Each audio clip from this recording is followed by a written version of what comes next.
Hi, and welcome back to Compassionate Dialogue 101. It can be hard to sit down with someone you disagree with and try to have any conversation, let alone a compassionate and productive one. But that approach is not only possible, it is the way we will be able to move forward. I'm here to tell you that an issue can be resolved, no matter how hard it is. If you're still thinking about it, then it's still impacting you. The continued thought tells us that you're still processing a need for some sort of repair. This is true even if it's been weeks, months, or years. There is a path forward toward healing. And today, in part 8 of our series, Compassionate Dialogue 101, Quick Communication Tips for Problem Solving and Healthy Conflict Resolution, I will share it with you. In this series each month, I take about 5 minutes to talk through a cornerstone of compassionate dialogue. And I always leave you with a resource or something to think about as you move forward. If you missed parts 1 through 7, please go back and revisit those videos. Particularly for today, you'll want to pay special attention to part 1, which teaches you how to recognize your feelings. Recognize is the first step to the RIR protocol. Which is how we put compassionate dialogue into action. Also, check out part 7, last month's video, where we talked about interrupt, the second step to the RIR protocol. The third and final step is repair. What do I mean when I say repair in the context of the RIR protocol? Well, repair calls for us to stay engaged with the person and or issue and work toward a solution. It does not guarantee a happy ending to the interactions, but it does bring humanity back to the discourse. We can agree to disagree respectfully, and we can understand that we each have lived experiences that have helped create the stories we carry and perpetuate. Repair also builds our uncomfortable conversation muscle and gives us a place from which we can both move on in an interaction. So, repair asks us to do a few things. One, it challenges our preconceptions and prejudices and searches for commonalities rather than differences.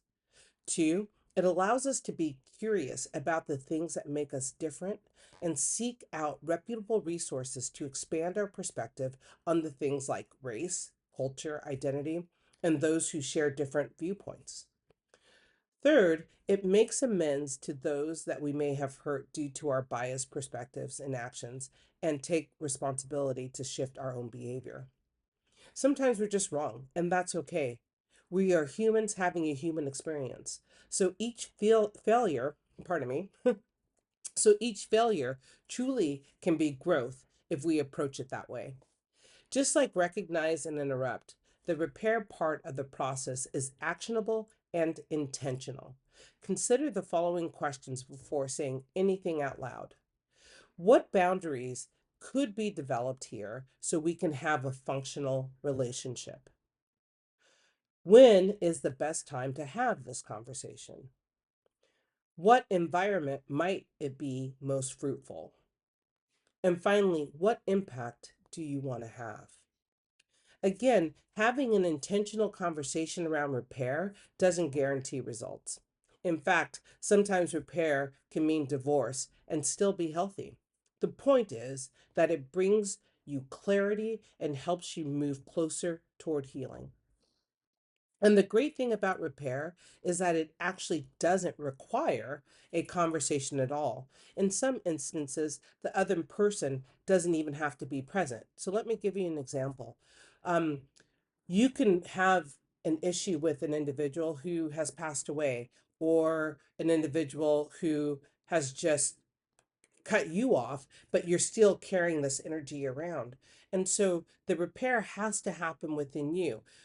How do you, or what are you doing for yourself as far as recognizing what you're feeling and interrupting those things? I can set boundaries for a person that I'm not in relationship with.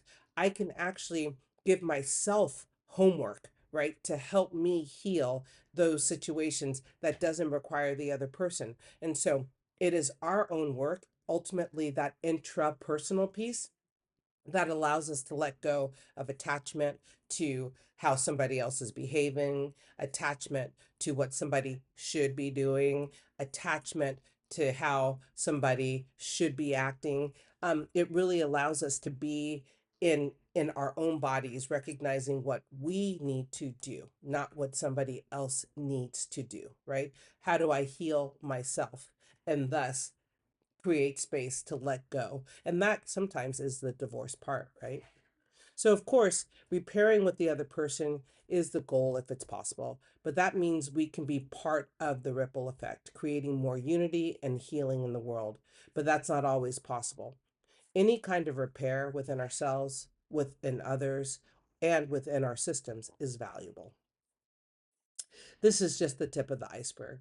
There's so much more to learn, and you can find more information by downloading the free RIR protocol worksheet. The link is in the description. Stay tuned next month for more free insights and tools to help you deepen your communication skills. And as always, thank you for being here. Take care.